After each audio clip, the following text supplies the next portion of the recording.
All right, what's up, gang? We're live. It is Tuesday, March 4th. We're here to talk with Cory Kinnan, who is a little bit everywhere. I want to give Cory a chance to talk about his Substack, which is putting out fantastic work, and a lot of his other landing spots lately with his stellar quarterback charting and many other things. We're excited to talk to Cory. I think we got a great show where we're going to really pinpoint these quarterbacks who I can't say, Cory, other than, the names that most folks know from a national level have put in more work on these guys than you. So I'm really excited to get your opinion, buddy. What's happening, dude? How's life? How's traveling back from Indy?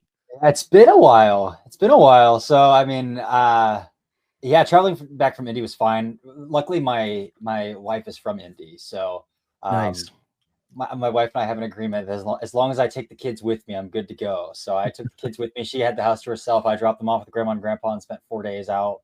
Way later than I've been out in a very, very long time. Again, the two kids things, 2 under 3 or 3 and under is a lot. Yeah. So just trying to sneak in time when I can. But it was a good long, exhausting, fulfilling week. Lots of info, lots of stuff to digest, but it's been a rewarding process. Yeah. Well, talk to us a little bit about it for people that don't get to go. Like, you're moving to a bunch of different buildings. There's obviously interviews, different locations for the interviews versus where you're getting to see them on the field, obviously, and then obviously there's all the sort of testing and weigh-ins and all that. So yeah, like, is everything close to congested? Like, I don't know if it's moved and changed since I've been there, but I think it's always fun to hear what your favorite parts of the combine process are. If you're somebody just sort of tuning in, what's that all like?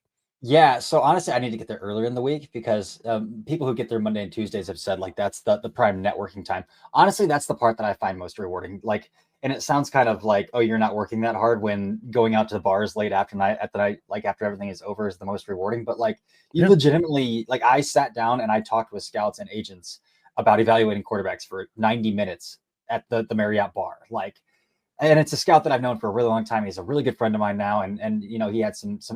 He's from South Carolina, so he had some agents from South Carolina, and just heard them talk about South Carolina football and the hotbed that it is, and like, like low key, like elite hotbed of South Carolina football. But just hearing them spit that out and talk, like, I think that's a lot of the rewarding. And I freaking met Trevor Lawrence's agent and spent hours talking to Trevor Lawrence's agent. So a lot of cool stuff late at night to really build up a Rolodex to be able to provide information that isn't generally out there.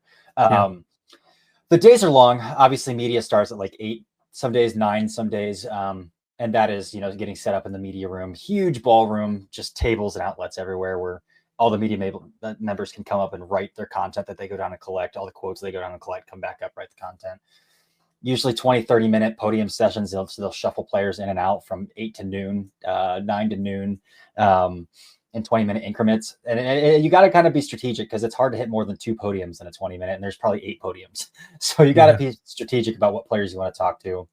But that takes up a lot of energy to be able to digest all that. And who's your podium guy? Who had the most interesting personality that you liked when getting around? Because some of those guys can clam up, but some of them give some good ones. I mean, Tyler Booker had some awesome quotes. The Alabama guard had some really awesome quotes. He's a dude. He is. He didn't test very well, but again, he's a phone booth player. Like, I don't know what people really expected there a whole lot. You can get some fun stuff out of some corners. Corners will just talk and talk. And that's what you want out of your corner. So Kobe, like Kansas's Kobe Bryant, is a talker. He's a talker. So he's one for sure that's a lot of fun to talk to. Honestly, you got to find the guys. Like, it's futile to go to try to get into Travis Hunter's scrum, right? It's futile to try to go get into Shador Sanders' scrum. Go find like the mid-level, like the mid-round players that you love their tape. You've seen a lot of their tape, and you can talk to them about it. And you can have like 10 minutes of face-to-face time with them and talk to them about it. You'll see those kind of players light up. I find those to be the most enjoyable guys to talk to. I've built up a good relationship with Marcus Bowe, the Purdue offensive lineman. So got to talk to him for a little bit, and even talk to him a little bit after his podium. He's a really entertaining character because he'll just curse. He'll just let it fly. He just doesn't care. So he was like just letting it all go at his podium as well. And kind of how it's been when I've done exclusive interviews with him too. But I'd imagine talking to a guy and being like, well, hey, talk to me about that run in the third quarter of the Kansas game. And they're like, oh God, you've actually paid attention, because there's some people who just are like, how would it feel to play for the Chargers? And it's like, it's so fair. Like, have you met formally with X team? Have you met with this? Just come on, let's get that stuff out of the way, man. Yeah, no doubt, man. On-field stuff, how is that? Is it anything catch your eye? 40s were cool. Like, talk to us a little bit about that, because it's a moving target. I might be in the minority here, but the only day I want to go live is wide receivers, quarterbacks. Yeah. Like I don't need to see the D-line bag drills. I don't, like you can catch a lot of the movement skills from defensive linemen, offensive linemen, DBs on camera. Yeah. But what you can't really see is how is the ball actually come out of these guys' hands live. From a quarterback's perspective and from a wide receiver's perspective, like this is a lesson that like Brian Thomas Jr. out of LSU, like served me. I was high on Brian Thomas, so like a good thing. Like I was high on Brian Thomas Jr. coming out, but like he only ran slot fades at LSU. He only ran deep balls, so he had a knack on his scouting reports. Like this guy can't run routes. He doesn't run a full route tree, but like let's ask the question: can he? So going and seeing him sink his hips live, going and see him getting out of every break live. Mm-hmm. I think puts a lot into perspective too. So I really do enjoy the wide receiver quarterback days, and I can just watch the rest on TV, to be honest, at a bar with food in front of me, with the drink in front of me, with my laptop open, getting like trying to keep up with the workflow as well. So right. Yeah, get some St. Elmo's moving in your stomach there. Yeah. Well, good, man. That's great. We obviously love anytime we can hear from anybody about the combine experience, and it's a unique thing to go to and experience. It's one of the off season, marquee events. Senior Bowl's up there. Obviously, the Shrine is doing better, but the Senior Bowl still does what it does effectively. I'm very excited to see where the Senior Bowl takes its leadership. I know you and me see that very much the same. The rumors that it could be another former Browns personnel guy from what the rumor that I've heard. So, okay. So yeah, wasn't I probably shouldn't drop change. a name right now, but yeah. We'll keep that on the low. I will say what I'm most fascinated with, Cory, when we look at this draft is it's no secret what they're doing. I mean, you and I can rattle off 5 players I think that makes sense for them if they move anywhere from, staying home at 2 all the way to 6, but we got to really figure out if these quarterbacks are worthwhile. And I think what is necessary is pinpointing first what you like about quarterback play, what you're looking for, what makes you fall in love with a guy, and then we kind of hone in on what we think the Browns want, and then we'll talk about guys that you have graded and rated and all that stuff in a little bit. But I think it's first telling folks, because you did a fantastic scouting series. If you guys haven't, I know you did it a while ago, but I'll reiterate it. I talked about it at the time, but it's out there, and Cory did fantastic interviews with people across the draft community about what are you looking for on tape when you grade these guys? What traits stand out? How are you watching them? And I would recommend that. You can find it on his website, obviously, and his podcast channel. But I think that it's important to maybe reiterate that to folks, Cory. What stuff you enjoy? I know you're charting them, but the charting isn't the end all be all. There's a lot more to it. So talk to us about what you're looking for every year when you pop in the first 5 prospects. Yeah, so I think the charting is the place to look. There's the place to start, at least for me, because you can improve accuracy. You can improve biomechanicals. You can. When's the next time we'll see another Josh Allen? Yeah, it's hard. You got to be a Josh Allen is going to get a lot of people fired to fix that. So that's why I like to start. And then my weighted on target percentage, again, charting every throw, weighting it to levels of the field, trying to figure out where the larger standard deviation lies, who connects more frequently on those larger variables. And that allows me to Cory, the thing about Josh Allen, you're making such a good point of, think about guys who have come into the league as a thrower of the football one way and completely altered and changed the nature by which they throw. It's probably the most off the top of the dome guys are Aaron, who completely shifted from that high ball holder into this really torque driven, very short step, toe tap driven nature that has really taken over a lot of quarterback development to the detriment of some kids. Some kids are really gifted enough to be able to do it and have the natural, whip necessary to get the football to where it needs to go without really getting 80% of your body into it every time. You know what I'm saying? So it's good in some sense, but Josh is another one, like you said, who rewrote from the ground up how he wanted to go about it, where his shoulders were at launch point. There were so many things. And the thing that sticks out to me about both of those guys, Aaron's a little further into the weeds. Yeah, they're psychopaths. They're devoted psychopaths. So if you are going to take somebody, and we'll talk about Jalen Milroe, perfect example, someone trying to rewrite a little bit of how they throw the football. Is he an absolute nut job about getting this right? Is he a perfectionist? Is he crazy about this? And some of that stuff, Cory, is unfortunately the element we don't know on the outside looking in. Yeah. And again, it's a little different because they have NIL money now, right? But it used to be like you have no idea how guys are going to react to getting money in their pocket. I think the left tackle the Browns took 10th overall is a really good example of that in 2020. Like we're talking about a player who had some of the cleanest tackle take you could find at college. I think there's an element about like maybe Saban drives offensive linemen into the ground at Bama as well, and they get to the NFL and they kind of, but that's a different position, different topic. But yeah, some of the stuff you don't know. You get to some information about how these guys interview. Also, if you are surprised that Shedeur Sanders is coming off as brash or doesn't care what people think about him, then maybe you didn't know who Shedeur Sanders was. But I do think that I have to start with the accuracy. One, because it allows me to put a number next to a player, right? So like I can say Cam Ward's weighted on target percentage came out to this. And here's how that stacks up against the 6 guys that went first round last year. Shedeur Sanders' number, so weighted on target, came out to this. And this is how it compares to CJ Stroud and Bryce Young 2 years ago. Like, I think that's really valuable to be able to stack up and say, like, well, here's the average of what I have found that a first rounder historically hits. Is this quarterback above or below that? Is he at that line? And so that's what I really like about my weighted on target percentage. It's not for everybody, but I have found some pretty good historical success with it as well. I mean, even going back to Bo Nix, who I wasn't high on, he had a 70% weighted on target percentage, which is way over average. And so when you say weighted, explain to me, not me, I understand, but what other, he's saying weighted on target percentage, define that for folks. Yeah. So short of telling everybody my formula and weights and whatnot, but I have it broken down to deep field, to the boundary, middle of the field, and short game. And you're weighting the more important passes, right? Correct. I think that's more important is defined by what levels of the field have the largest variance in standard deviation. So what level of field has the widest variety of outcome? I can tell you any quarterback is going to throw a short game anywhere from 85 to 89%, 85 to 90%. Yep. I can't tell you that every quarterback is going to throw a deep ball even higher than 40% on target percentage. Yep. So I want to weigh that more. Who's connecting? Because at the end of the day, it's an explosive league. Not so much with the too high rotations, and you still want them. We'll come back, right? I mean, I could tell you Josh Allen threw more deep balls than anybody in the NFL, but he does it because he figured out pre-snap.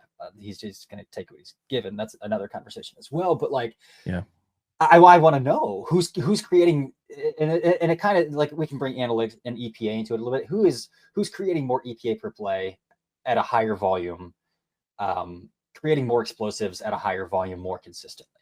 It's kind of what I can boil it down to, because like, again, Bo Nix's number was really high, but Bo Nix had the highest number of throws by a long shot of under 10 yards. So like, I don't want to give that too much weight. What I do want to give weight are those throws where they have to layer, where they have to connect deep. And again, I'm not looking for like, does it hit the receiver in the hands? Is it because deep balls are not easy throws to make, but is it landmarks correctly? Like, is it within the range of the receiver's ability to make a play on the football? Like, that's what I want to know. Yeah. And so that's kind of what I'm waiting out there.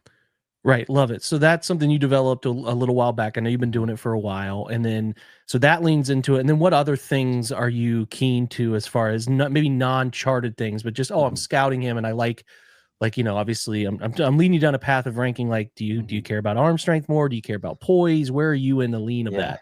I'll tell you, I would take A+ IQ and ability to play in structure with B tools over A+ tools and no ability to stand in structure or figure out what you're doing with your eyes. Yep. And I think when we talk about this, you mentioned it, I am kind of on the Arrested Development meme. There are dozens of us, with Shedeur Sanders. And it's because, again, I get that he probably has average to average plus tools. Like, he's an average athlete. His arm is a little better, I think, that people give it credit for. I think he can drive it a little bit better, but it's good enough. It's good enough. But what I think sets him apart is that behind one of the worst offensive lines in college football, and at maybe the worst P5 offensive line, from 2022 to 2023, I do see an improved effort to step through, slide through, stand in. The drifting stuff is still there. It's not completely fixed, but there are legitimate times where there's pressure in his face as soon as he's taking a snap. Yeah. But what I find more impressive are in an offense that I don't think makes it easy on him either, the ability to find some backside digs, to find those backside overs, and to throw them with anticipation. And even as deep ball, he throws a beautiful deep ball, and I think he compensates with tools. Kind of, I'm never going to comp a guy to Joe Burrow, but like Joe Burrow gets the ball out early and anticipates because he knows he doesn't have the arm talent to throw the ball 50 yards down the field consistently on the line. And I think I want to talk about Shedeur. I want to talk. Yeah. We'll dig in on him, but I want to ask real quick before we take a break. Is like you laid out kind of what you like, where you prefer. are you watching these guys, because you're ranking them, you're falling in love with you. Are you watching them slant? I know you, because you also do, work of the Browns wire and stuff. So like, are you inside, like, I'm ranking them with an eye of like what I know Cleveland likes? Are you ranking them with tools? Like, where are you finding yourself in that process? Because this is the first time the Browns have, like, I don't know, since 18. You weren't really charting back in 18, I don't imagine. So it's, you maybe gone back, but like back then we weren't thinking that way. It was just, hey, I like Baker, or I like Josh, or I like Lamar, or whatever. You know what I mean? So, or the Rosen group, whatever. But like, this is different, and it's sort of tilted in the direction of Kevin and the company don't go about it the way everybody else does. Right. I try to take it from more of a national perspective of like what is working around the league the most, because I mean, even Patrick Mahomes, like, Kansas City doesn't create explosive plays, but he knows how to get the ball out on time. He knows how to find space. He knows how to manipulate his eyes. Like, so I want to, what's more universal? Obviously scheme fit's important. But I want to know what's more universal and what's working at the NFL level. Mm-hmm. With the Browns, are you like, what are you thinking? If I'm okay, you've graded them, you've watched them, you understand them from a national perspective, then you slant at Browns direction. What are you hunting? Yeah. Any quarterback that doesn't want to stand in structure is like oil to water for me when I'm looking at the Browns. Like, we just went through a quarterback phase of a guy who couldn't stand in, who was completely running away from his protection, was trying to do everything outside of structure, hunting a big play when there were throws to be made. And so there's some situational football stuff that I'll look for. If it's 3rd and 2 and it's spot concept, why are you scrambling around and trying to hunt a big play? Like, throw the spot concept. Like, just get the first down. If you're backed up, how do you perform when you're backed up? If you get coffin cornered, can you get at least back out to the 30? And even if you have to pump from the 30, you're flipping the field. Like, so how do you perform? Because the defense is coming out juiced up. If they pin you deep, they're coming out juiced up. They're jumping all over the place. How do you respond to stuff like that? High leverage 3rd down situations, high leverage 2-minute drill situations. Like, I pay attention to that stuff. I give that stuff some more merit than I would an on script 1st and 10. Again, going back to being backed up, you get to the 20-yard line, 1st and 10 from the 20, you're back on script. So like, are you making your life easier? And I think some of making your life easier entails having to play with some poise and some moxie in situations where your back is against the wall. And so I want to see that stuff. How are you performing in those situations? Right. Yeah, no, I couldn't agree more. And it's going to be interesting to see where they pivot as a franchise with the decisions coming in the middle of this month. I mean, those kind of drive everything about what the structure around the rookie quarterback looks like. But you're right. Can they play within what the process is asking them to do? Can they read flood side? Can they read front side to back side? Can they get their eyes where they need to go? Can they hit the landmark on 3-step, 5-step, 7-step under center, right? Can they hit those landmarks? Can they be consistent in hitting landmarks and staying where their offensive linemen expect him to be inside the pocket, right? Those things are what you're leaning into. I don't think it's a secret. Many of these things I've covered, you kind of just layered them up there just the same. It is not an offense baked on pre to post alterations. You need to be able to know what the front side's asking you to do and find your way to the backside. That's as simple as it gets, in my opinion. And if you're coming off a bootleg, same sort of thing, working high to low and figuring out where you need to go to take the easy play in front of you. They're not going to ask a lot out of whoever it is, whether it's a rusty veteran or one of these young guys. They're not going to ask a lot because they shouldn't at this point. There's a lot to rewrite around them, which is things I know you're digging into and I'm digging into, and how do they make that life easier? But I don't think this job is going to demand Jane Daniels' level of pressure on that player, which is what we'll dig into. We'll take a break. We're going to come back from break. We're going to talk through Cory's top 3 Qs and then kind of which is his guy in the middle of that mucked up 2nd, 3rd tier group that is high variance of opinion. We'll put it that way. And what I'll say is, if you're not a supporter of the website at Browns Film Breakdown, you can join us. Very simple process. Get in, get ahead of the curve while you can, and you can find all these unlocked podcasts, video pods, film breakdowns, and everything else you need over at the website to continue to dig into free agency, the draft, and what this team looks like next year. So join us if you haven't done so. We'll unlock after the break. If you're leaving us for now, thanks for being here. We'll catch you soon.